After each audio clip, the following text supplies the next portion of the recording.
Hello everyone, welcome back to M K S B channel. I hope आप सभी लोग अच्छे होंगे। तो डियर स्टूडेंट, आज हम पढ़ने वाले हैं ग्रामर के कुछ पोर्शन है। ठीक है, ग्रामर के हमारे हैं जो कि क्लास टेंथ की इंग्लिश का जो बोर्ड का पेपर एग्ज़ाम है आपका, उसके लिए महत्वपूर्ण होने वाला है। तो फ्रेंड्स देखिए, पहला प्रश्न है, जिस नाउन से किसी एक वर्ग या जाति के प्रत्येक व्यक्ति या वस्तु का बोध होता है कहलाता है। प्रत्येक व्यक्ति या वस्तु का बोध होता है तो कौन कौन सा नाउन कहलाएगा आपका। तो कौन सा नाउन कहलाएगा डियर स्टूडेंट, तो वह आपका हो जाएगा क्या, कॉमन नाउन। ठीक है, इसका राइट आंसर देख लेते हैं, कॉमन नाउन है। ठीक है, फिर अगला हमारा, जिस नाउन से किसी गुण, कार्यविधि, अवस्था या भावना आदि का बोध होता है कहलाता है।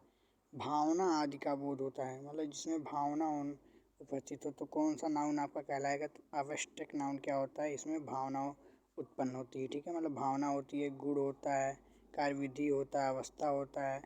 ठीक है, तो आप इसके आंसर भी देख सकते हैं यहाँ पे आपका आंसर। ठीक है, कॉमन नाउन, आवश्यक नाउन। फिर अगला देखिए, what is the plural of the army. Army का प्लूरल क्या होगा। तो डियर स्टूडेंट, आर्मी का प्लूरल आपका क्या हो जाएगा, आर्मीज हो जाएगा। ठीक, आर्मीज हो जाएगा। Option number B is the correct option. ठीक है, जैसा कि आंसर में दिया है। फिर अगला देखिए, हमारा फ्रेंड प्रश्न है, अगला फ्रेंड प्रश्न हमारा क्या है, आप देख सकते हैं, जिस नाउन से स्त्री या पुरुष दोनों प्राणियों का बोध होता है कहलाता है। तो वह कौन सा नाउन कहलाएगा आपका, कॉमन नाउन, मैस्कुलिन नाउन या फिर फीमेल नाउन या फिर कौन सा नाउन कहलाएगा। तो इसका राइट आंसर कौन सा हो जाएगा आपका, common noun. Option number A is the correct option. ठीक है, फिर अगला हमारा इसी प्रकार से अगला प्रश्न है 5 नंबर, जिनके कार्यों का प्रभाव उनके सब्जेक्ट तक ही सीमित रहता कहलाता है।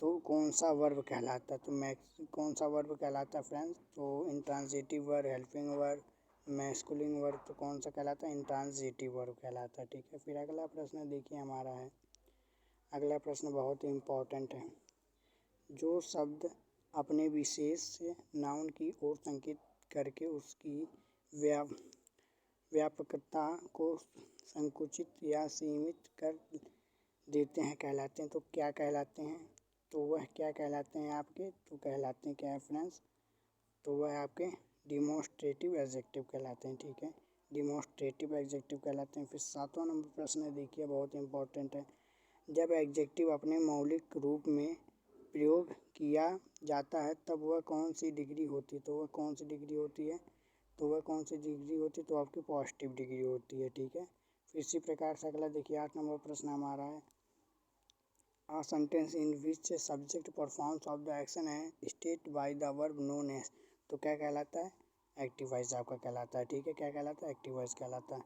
इसी प्रकार 9वां प्रश्न है आपका, 9वां, a sentence in which subject act upon the verb known as. तो वह क्या कहलाएगा आपका, पैसिव वॉइस कहलाएगा। ठीक है, क्या कहलाएगा, पैसिव वॉइस।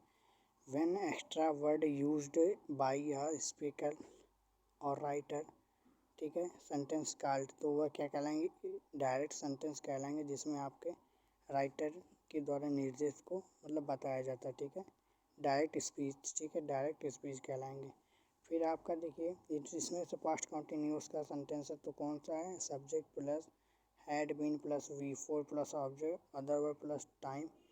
ठीक है, ये आपका क्या हो जाएगा, ये आपका पास्ट का हो जाएगा। ठीक है, क्या हो जाएगा, पास्ट परफेक्ट टेंस, और ये क्या हो जाएगा, पास्ट परफेक्ट कॉन्टिन्यूस का। ठीक है, तो option number A is the correct option. फिर अगला देखिए हमारा, निम्न में से सर्वाधिक प्रयुक्त होने वाला पंक्चुएशन मार्क। तो कौन सा, कॉमा है, फुल स्टॉप दोनों है, मतलब ए बोथ ऑफ ए, मतलब ए और बी दोनों। ठीक है, फिर इसी प्रकार से देखिए 13 नंबर प्रश्न ही इम्पोर्टेंट है आपका, आप particle action with system points of small marks task order and division and of the text into sentence clause etc means by such as known। तो उसे किस नाम से जाना जाता है, तो पंक्चुएशन नाम से जाना जाता है। जहाँ पे आपके कॉमा, फुल स्टॉप, पूर्ण विराम, एक्सक्लेमेशन निशान, ये सब जहाँ पे प्रयोग होता है तो क्या कहलाता है, पंक्चुएशन कहलाता है। ठीक है, फिर अगला है, in the given which shows shorts pause, इसमें से कौन सा मतलब छोटा पॉज है, तो कॉमा क्या है, छोटा रुकाव है, ठीक है, छोटा रुकाव कुछ सेकंड के लिए। फिर अगला in the give which marks used after the direct question, तो इसका क्या हो जाएगा, क्वेश्चन मार्क।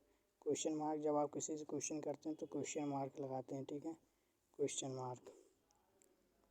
फिर अगला प्रश्न है हमारा, what is the meaning of the fortitude, तो इसका क्या मतलब अर्थ है, तो इसका अर्थ है क्या, धैर्य बनाए रखना, ठीक है, धैर्य, इसका अर्थ क्या, धैर्य है, ठीक है। तो पार्ट ऑफ स्पीच से देखिए हमारे पे क्या क्या प्रश्न बन सकते हैं पार्ट ऑफ स्पीच से।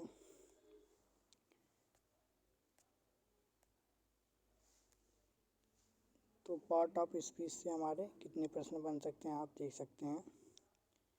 Give the define of noun, noun की परिभाषा आप दीजिए। फिर how many kinds of noun, ठीक है। तो आज के लिए बस इतना ही।